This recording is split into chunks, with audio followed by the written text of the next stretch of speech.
independientemente de lo útil o inútil que sea el inglés, independientemente de si merece la pena o no estudiar inglés, que por supuesto merece la pena estudiar inglés, también otras lenguas, pero el inglés, de todo esto.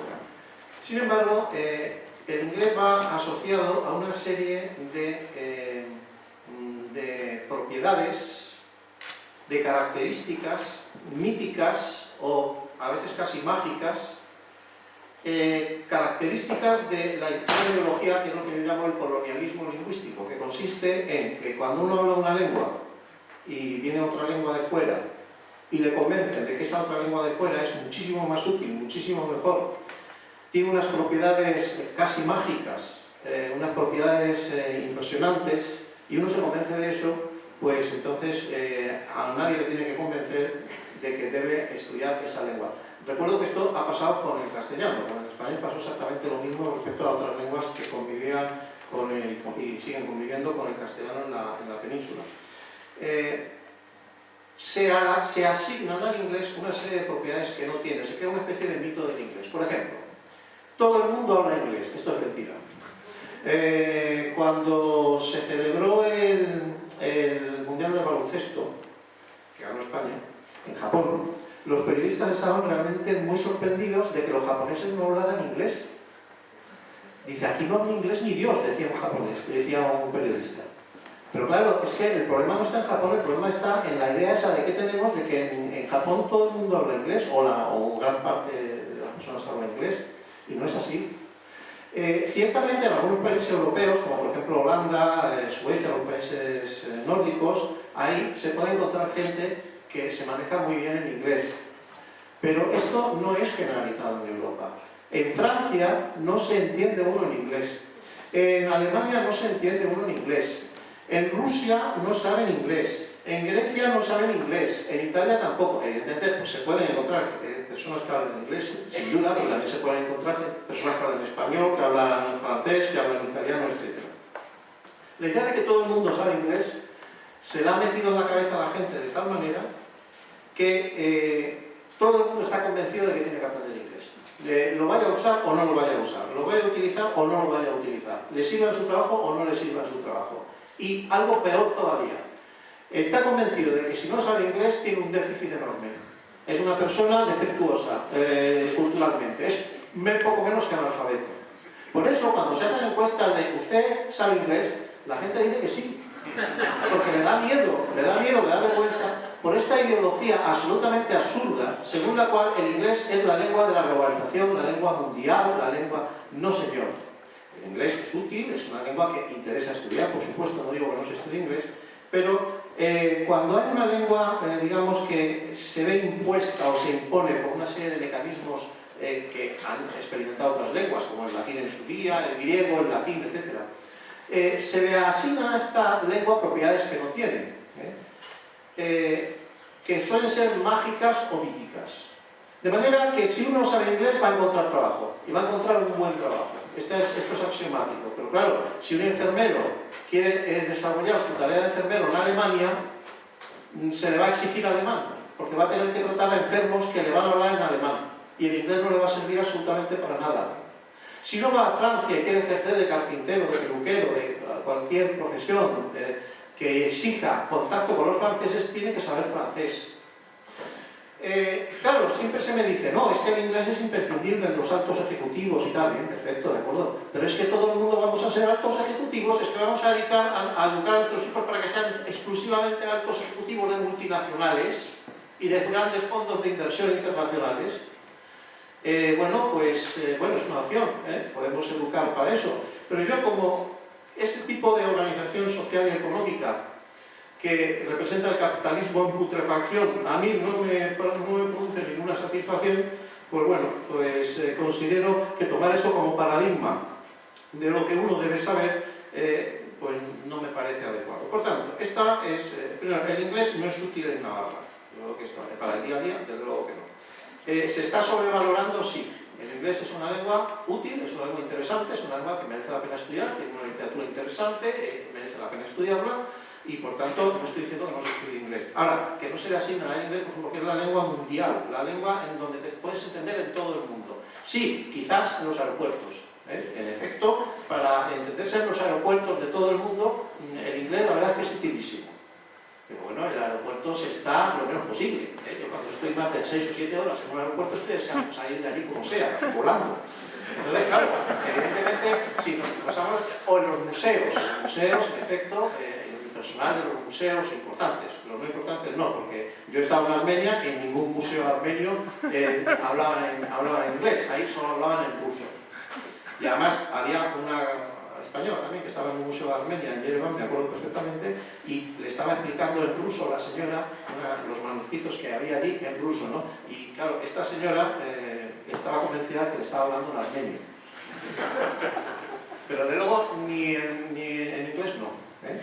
Ciertamente en museos, pero hombre, uno tampoco vamos a educar a nuestros hijos para que vivan en los museos. Está bien que va al visito de los museos, es muy interesante, pero aparte de museos, agencias de viajes y tal, el inglés no se usa tanto como se dice que se usa. Todo el mundo habla inglés, falso. Todo el mundo estudia inglés, casi verdadero. Y todo el mundo quiere hablar inglés también, pero es que una cosa es digamos, esta ideología que se ha creado en torno al inglés y otra cosa es la educación de nuestros hijos, que es una cosa mucho más seria que todo eso. Bien, segunda pregunta que se me hace. ¿Hay un interés político en sobrevalorar el inglés para usarlo como herramienta y minusvalorar lenguas propias, en nuestro caso el euskera? Así lo reconoció incluso Barcina en televisión. Bien, hemos dicho antes que esta mitología, que hay que contrarrestar, porque es que le perjudica al propio inglés. Le perjudica al propio inglés, porque el inglés es una lengua tan digna como cualquier otra. Pero toda esta aureola de mitos en torno al inglés, lo único que hacen es perjudicar la lengua, hacerla una lengua imperialista, una lengua impositiva, cuando no lo es, porque las lenguas no son nada de esto. Existe un interés político. Entonces, esta aureola mítica que hay sobre el inglés ha ocasionado un efecto que es terrible, y es que el inglés no es discutible. Nadie discute que hay que saber inglés. Nadie discute esto. Se ha convertido en algo indiscutible, que hay que saber inglés. Y más aún, es indiscutible también que hay que dominar el inglés. No solo ya saberlo, sino dominarlo. Es decir, hablarlo con fluidez y corrección. Esto se ha convertido, y claro, por eso esto ocasiona sufrimiento en muchísima gente muy culta que no domina el inglés. Yo les garantizo que en la universidad donde yo trabajo y bueno, en otros muchos sitios hay gente muy culta, muy culta, que no domina el inglés. Esto es así. Sin embargo, nos han metido en la cabeza que no dominar el inglés es un déficit terrible, cultural, y que bueno, pues nos sitúa en una especie de proletariado cultural universal, ¿no? Bien. Este carácter indiscutible, que es un reflejo de un tipo de ideología imperialista que llamo yo colonialismo lingüístico y que afecta también al español, es nefasto porque se utiliza precisamente para que determinado tipo de introducción, y aquí ya me meto en esa pregunta y en la siguiente pregunta, intencionalidad política y veces ideológicas de aplicación en Navarra, se utiliza porque el españolismo lingüístico ha conseguido la herramienta perfecta para aislar al euskera, a una lengua oriental, en este caso el euskera. Si encontráramos algo que fuera indiscutible, que nadie discute, en lo que todo el mundo está de acuerdo, ya hemos encontrado la herramienta perfecta. Claro, es el inglés.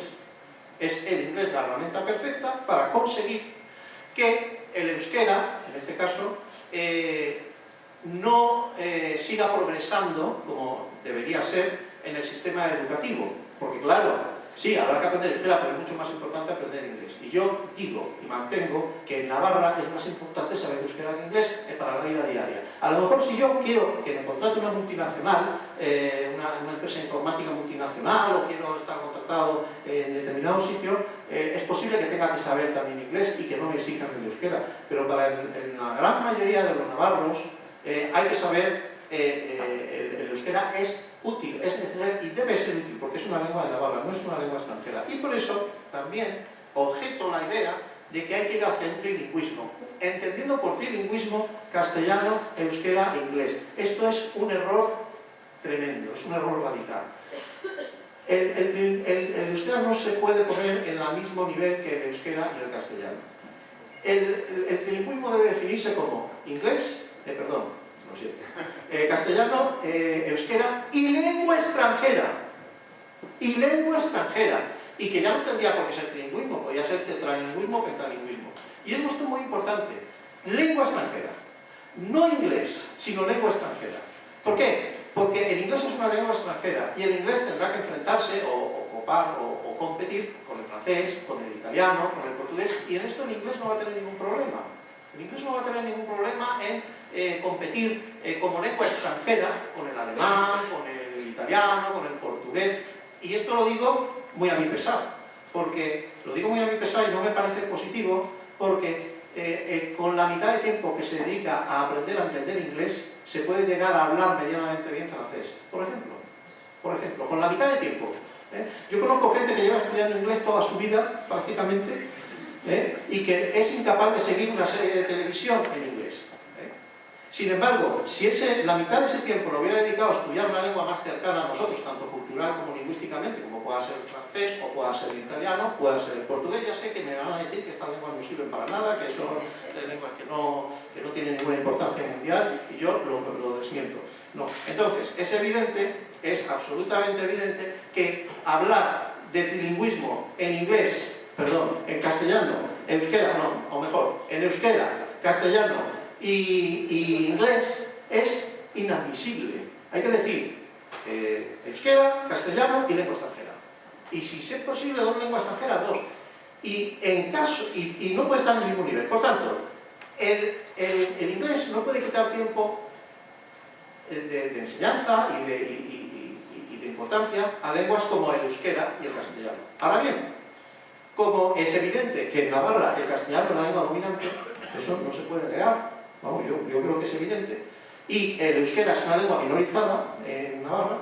Por tanto, si hay que quitar tiempo por parte de la lengua extranjera, en este caso el inglés, pero ya digo que a mí no me gusta lo del inglés, no por el inglés, que me encanta, es una lengua fantástica, sino por esa contraposición, entonces habría que quitarle tiempo al castellano, no al euskera, porque el euskera no es dominante en Navarra.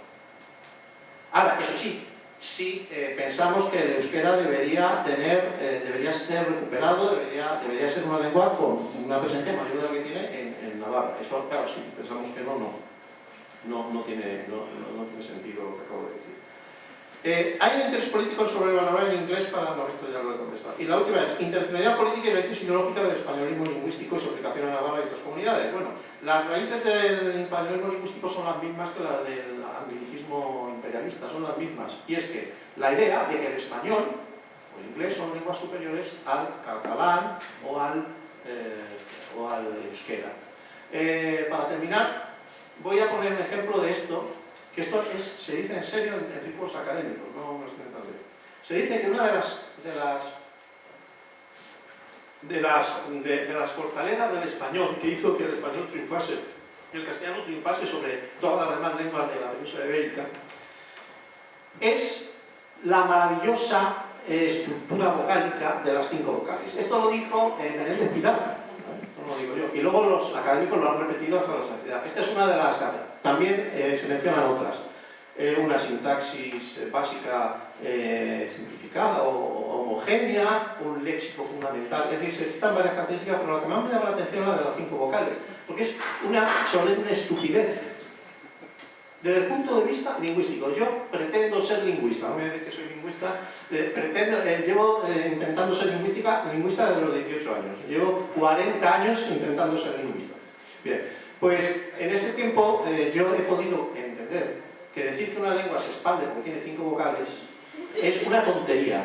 Entre otras razones, porque hay otras lenguas que también tienen 5 vocales y no se han expandido, sino todo lo contrario, y una de ellas es el euskera, precisamente. Y además, con el agravante de que el español, según la última gramática de la Real Academia, tiene la friolera de 1800 verbos irregulares.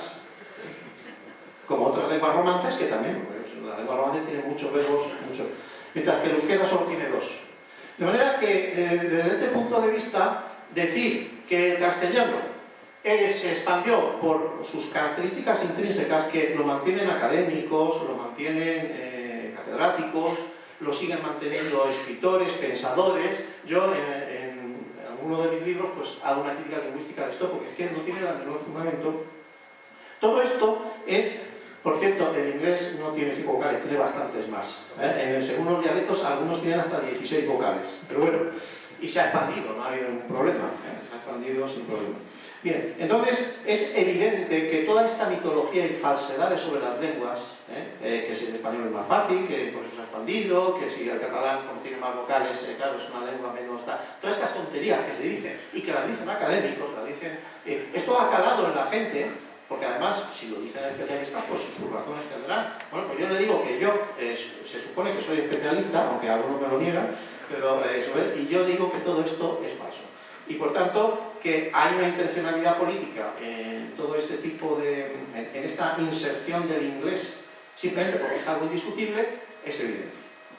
Vamos a ver, no sé si es un plan, pero digo que no sé si es un plan porque esto no es un plan de un gobierno, ni siquiera de la época de Franco, esto viene de muy lejos, ¿no? Esto de afianzar un imperio a través de una lengua, de una homogeneización lingüística, esto ya está ideológicamente en la gramática del castellano de Nebrija, en el siglo XV.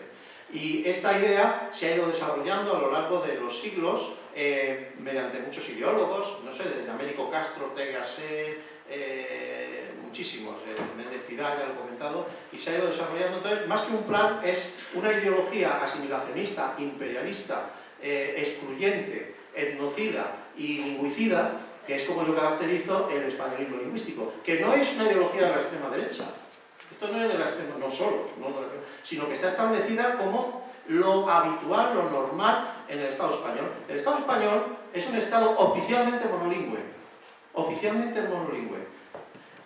y uninacional, solamente hay una nación. Y me remito a la sentencia del Tribunal Supremo, del Tribunal Constitucional sobre el último Estatut de Cataluña, en donde se decía lo siguiente, textualmente más o menos, porque de memoria, no hay más nación que la española, y esto no es un flatus vocis, es literal, solo no hay más nación que la española. Fíjense ustedes, esta sentencia, que obedece a esta ideología que digo que es excluyente, que es etnocida y que es totalitaria, según esta ideología y según la sentencia del Tribunal Constitucional, es que la gente no se da cuenta de lo que supone esa sentencia. Esa sentencia supone que el pueblo catalán está fuera de la Constitución, más aún, que el pueblo catalán está fuera de la ley. Eso es lo que supone, que la nación catalana está fuera de la ley. Y se está demostrando ahora, porque el señor Rajoy está impugnando hasta que se consulte al pueblo catalán, hasta que se le pida su opinión. Pero no porque se le pida su opinión, sino porque, claro, se le está pidiendo la opinión a una nación. Y él no puede aceptar que es una nación, porque la nación catalana es ilegal. Es ilegal en este momento. O sea, no es la consulta, no. Y no sé si los catalanes serán conscientes de esto, pero es ilegal. Eso es inadmisible. Que una nación sea ilegal, pues es ilegal. Bueno, entonces ya no es un plan, es una ideología que ya digo que es totalitaria, excluyente, etnocida y lingüicida.